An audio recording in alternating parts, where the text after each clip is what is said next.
We feel like students and teachers will be better prepared if they have that long weekend and then can come into school on Tuesday and know when you come to school on Tuesday, there's no half days, there's no early releases, no days off. You're there Tuesday through Friday. So it is a solid, comprehensive 4 days of education.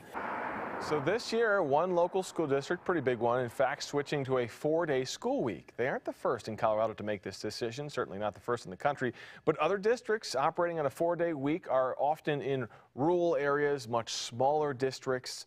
It's brought up a lot of issues, including childcare and days the child doesn't go to school, and the length of those 4-day school days, because it is longer. Elementary school kids at 27J will go to class from 7:50 in the morning till 3:30, and middle school and high school kids will go from 8:30 till 4:30 in the evening.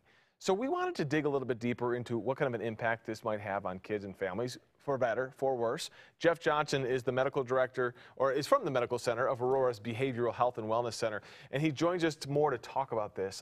This is such a crazy conversation because we think about as employees, if I worked a 4-day work week, I would love it. Yeah. But certainly for kids, there can be different impacts. You're absolutely right. And so I think you hit on that. Most kids are going to look forward to a 4-day school week, are going to be excited about the opportunity to have one more day to play and have fun and not be in school.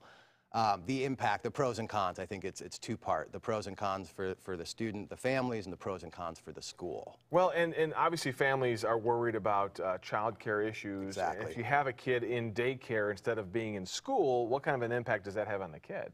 Exactly. So they're in daycare. They're not getting that structure. They're not getting the academic, support from the teachers and whatnot. And I think a lot of times we look at kids, when they're having that extended break in school, they lose that retention. So they're coming back into school and they're having to kind of relearn a lot of those things because they had that extended break. So that's one of the cons that we've learned a little bit about. But then we were talking during the break, right before we came on air here, and you said there's been research in other states that shows really positive impacts from this. Exactly right. So there was a school district in Georgia who implemented the 4-day school week and actually saw about a 73% decrease in classroom disruptions. Really? And when I read that story, I said 73%. I mean, that's such a large number, but what they're saying is that kids are feeling more energized, better rested, and are a little bit more excited about the opportunity to be in school only for 4 days, so their performance and their behavior overall is increasing. Well, that number is impressive. It's staggering. I know. I think any teacher or any parent would love to hear less disruptions in the classroom, especially when the kids are going to school longer. That would concern me. My kids go from 9 till 4 in elementary school now.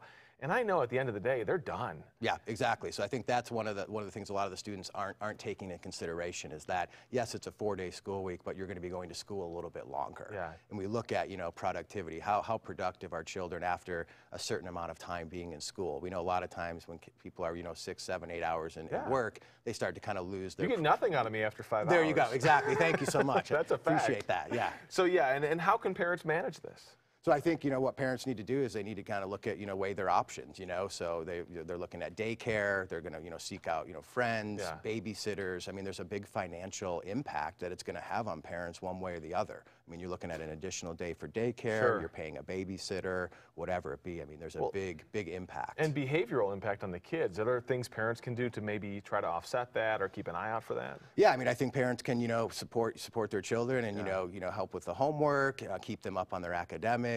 Provide some structure in the home that keeps them moving forward, so when they return to school after that big 3-day break, they're going to be able to re-engage a lot quicker. It's an interesting concept. I can't wait to see how this goes. In such a large district, again, a lot of the smaller districts have tried it kind of in rural areas here in Colorado, but this is certainly probably the biggest district that's tried it. Thank you so much, Jeff. It's a hot topic, and I think we're going to hear a lot about it, and we'll continue to explore the pros and cons, and I think, there's two things on both sides. Exactly. For sure. All right, let's get to Sam. She's got a traffic alert, kind of a mess.